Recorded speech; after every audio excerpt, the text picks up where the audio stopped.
Eu sei que você já sabe que precisa investir no exterior, afinal o Brasil de fato está muito arriscado, o dólar tende a subir, a inflação aqui no Brasil tende a ficar cada vez maior e ao real se desvalorizar cada vez mais. Essa necessidade de investir fora você já sabe. Agora, será que vale a pena investir fora dos Estados Unidos? Muitas pessoas têm essa dúvida, por isso que nesse vídeo eu vou trazer alguns fatos, alguns gráficos para você entender se vale ou não vale a pena e vou também trazer exemplos claros de ativos para você investir fora dos Estados Unidos, investir na Europa principalmente, e em outros países que vão dar para você uma diversificação global para você investir com maior rentabilidade e com maior segurança. Se você gosta desse conteúdo, meu nome é Otávio Paranhos, eu sou analista de valores imobiliários e trago neste canal como que você investe no exterior, como que você gera renda em dólar, como que você gera renda em euro. Se você se interessa por consultoria para nós analisarmos em detalhes a sua situação, basta você observar aqui o link da descrição. Então vamos lá, vale a pena investir fora dos Estados Unidos? Por que isso? Porque as pessoas elas lembram do excelente desempenho que aconteceu agora, né, nos últimos 15 anos aproximadamente, das ações americanas do S&P 500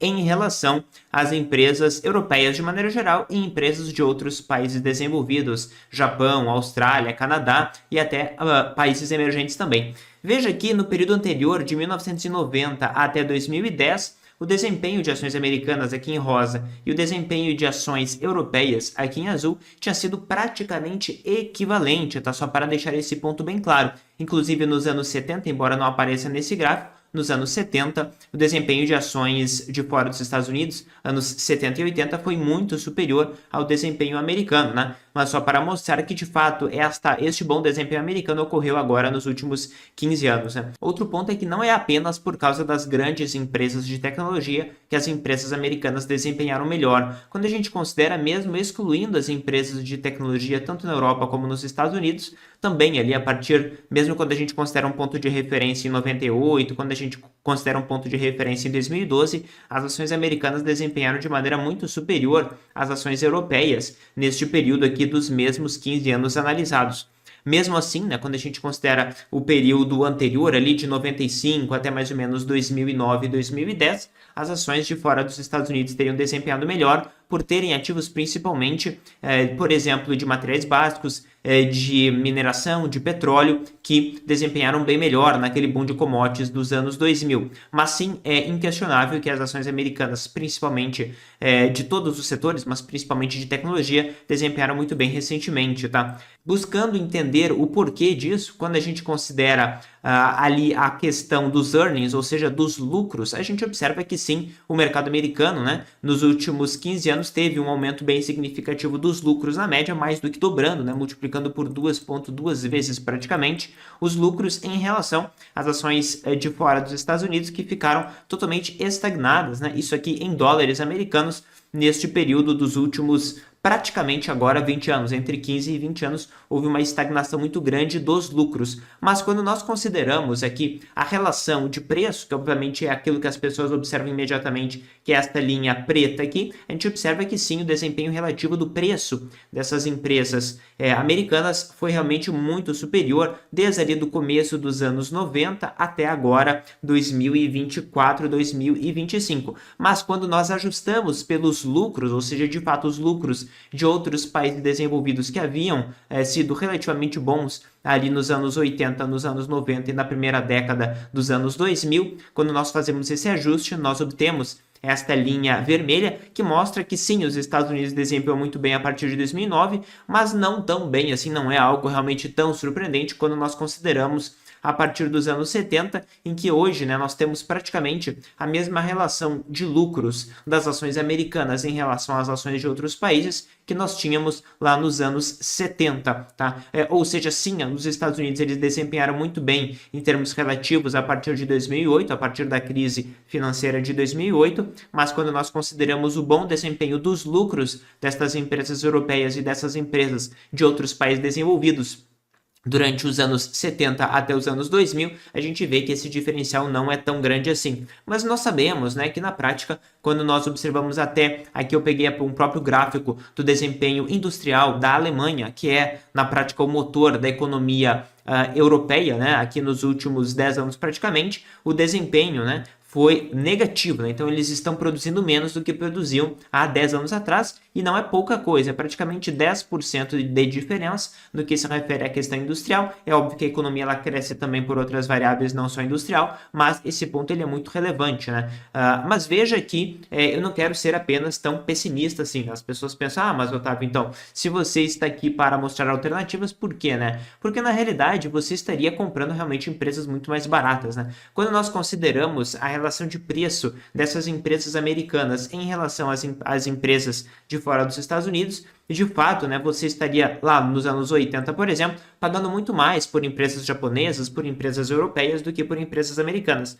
Mas agora, recentemente, no último ano, praticamente, nós temos um desconto de praticamente 50% na precificação, ou seja, no preço que você paga em relação ao lucro que você leva, em relação ao fluxo de caixa que você leva. E quando nós observamos, né, que eu peguei o exemplo do PL, mas isso aqui é aplicável a outros múltiplos de preço, do PL, do S&P 500. Na prática aqui das empresas americanas que eu peguei o ETF VTI, que é um fundo de investimento que investe em todas as empresas americanas listadas em bolsa, em relação à média aqui do PL de ações de fora dos Estados Unidos de maneira geral, e a gente compara aqui um PL de 23 versus um PL de 13, né? Portanto, quando a gente inverte e a gente obtém o retorno dos lucros em relação àquilo que você está pagando, que é o chamado Earnings Yield, aqui você tem 4,54% de retorno ao ano pelos lucros das empresas americanas que você pode esperar ganhar se, teoricamente, tudo se mantivesse constante. Naturalmente, por um múltiplo de preço tão caro assim, para ter apenas isso, se pressupõe, e está se pressupondo, o mercado ele pressupõe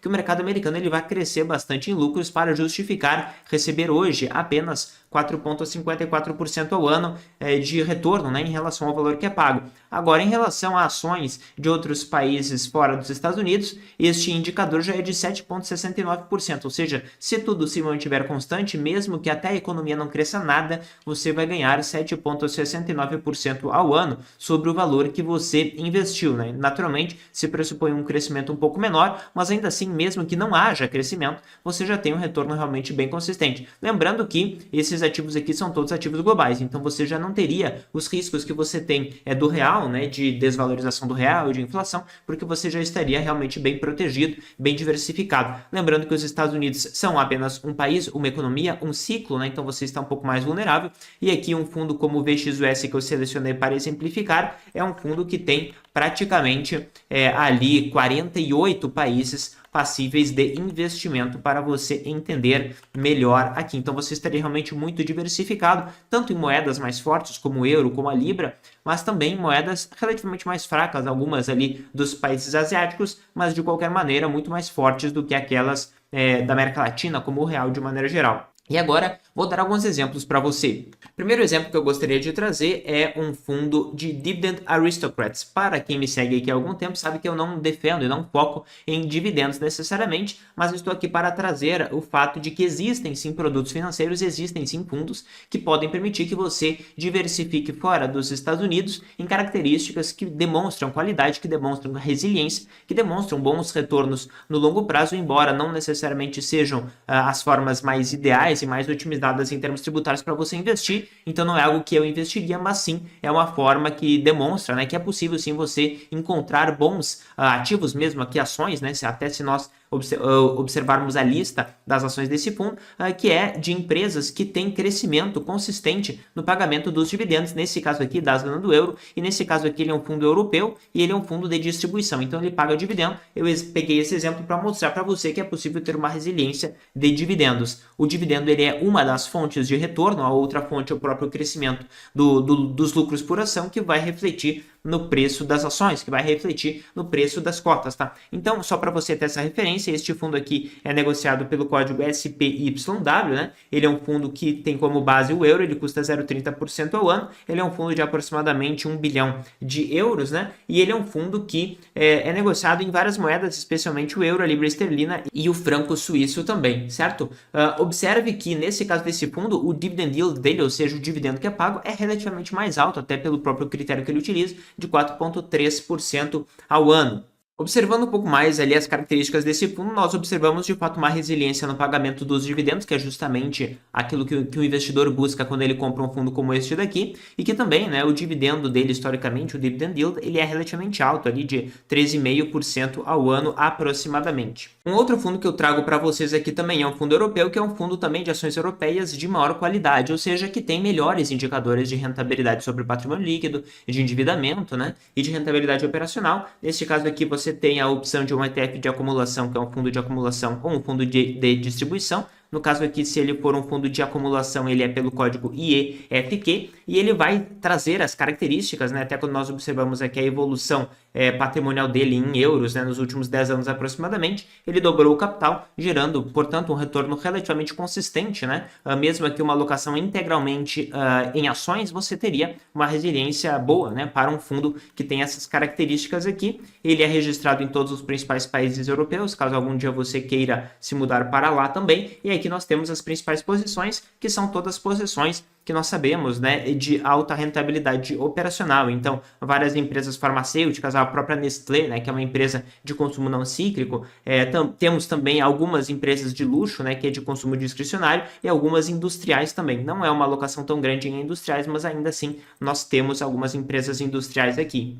Um outro fundo parecido, mas não é igual, é este aqui, que é o IQLT. Desta vez é um fundo americano que você compra através das bolsas de valores nos Estados Unidos, que ele é de países desenvolvidos de maneira geral, não apenas europeus. Eu havia trazido ali o exemplo do fundo europeu porque, de fato, é aquele foco que existe nas bolsas de valores europeias que você tem mais fundos europeus. Nesse caso aqui é de países desenvolvidos de fora dos Estados Unidos, também do mesmo racional, de ações de maior qualidade, né? Então a estratégia é muito parecida. Ele é um fundo que tem aproximadamente 7 bilhões e meio de dólares sob gestão, então é um fundo realmente muito grande, né? É um fundo que tem 300 empresas, então ele já é bem diversificado globalmente no que se refere ali a países de maneira geral. Tem um dividendo um pouco menor, naturalmente, porque ele não foca em dividendo, ele foca em empresas de qualidade que muitas vezes, né, reinvestem mais no próprio negócio, acabando crescendo mais ali as cotas, né? E tem um PL de 20 vezes aproximadamente, demonstrando de fato que ele tem um nível de rentabilidade um pouco melhor, né? No caso de rentabilidade operacional. E as empresas são muito parecidas, um pouco diferente daquelas que nós observamos, porque aqui nós temos empresas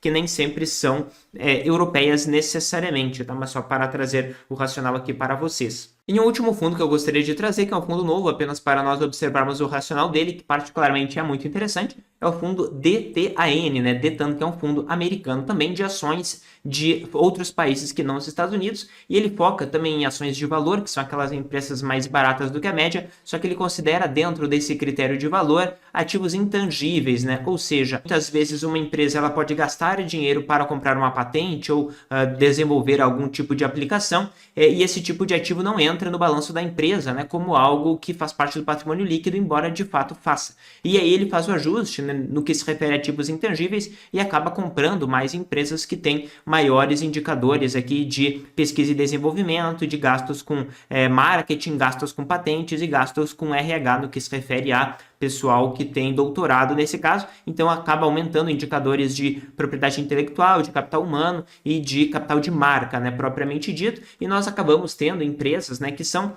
não necessariamente coincidentes, mas parecidas muitas vezes com empresas de qualidade, embora, veja, este aqui ele é um fundo de valor, né, ele é um fundo que compra empresas que estão mais baratas em relação àquilo que elas possuem, incluindo aqui, portanto, ativos intangíveis, né? Então também encontramos farmacêuticas, várias farmacêuticas, empresas também algumas industriais, né, como Siemens, como Toyota também, e também aqui até a Sony, por exemplo, entra nessa Sanofi, AstraZeneca, várias farmacêuticas acabam entrando, a L'Oréal também, né? E a gente observa justamente a exposição dessas principais empresas no que se refere a brand, né? Ou seja, marcas, então as principais empresas aqui no que se refere a marcas, a parte de propriedade intelectual, né? Até entrando, por exemplo, a Airbus, a BMW também aqui no que se refere a pesquisas que são realizadas, e a parte de capital humano, né, que é a parte mais de RH, de recursos humanos, mostrando aqui bons desempenhos nessas áreas. Quando nós colocamos no gráfico para você observar, aqui a gente observa o desempenho do IQLT, e aqui eu comparei a média neutra, teoricamente, de países de fora dos Estados Unidos,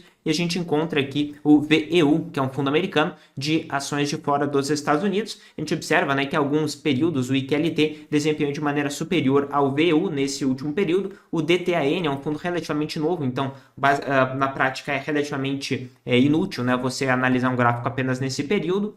Mas mesmo quando nós observamos o índice teórico dessas empresas de qualidade de fora dos Estados Unidos, nós encontramos o quê? Que desde lá de 1998, o desempenho foi de praticamente 1,5 ponto a mais, né? Além da média neutra da categoria de 98 até agora, e a gente observa justamente ali os múltiplos de preço um pouco diferentes, a questão do dividendo também, para você ter como referência, né? E aqui nós temos como referência exatamente dentro da média neutra de ações de países desenvolvidos de fora dos Estados Unidos, dentre 806 empresas, seria a seleção de 300 que tem ali os melhores indicadores de qualidade, conforme essas empresas que eu já trouxe para vocês. Apenas demonstrando por que é importante comprar empresas relativamente baratas em relação aos fundamentos, né? Quando nós observamos, por exemplo, o desempenho de ações de países desenvolvidos que não os Estados Unidos em relação aos Estados Unidos, então em azul aqui são os outros países desenvolvidos, e aqui em roxo nós temos o desempenho americano. Naquele período dos anos 2000 nós observamos exatamente essa diferença de desempenho aqui, né? Então que é bem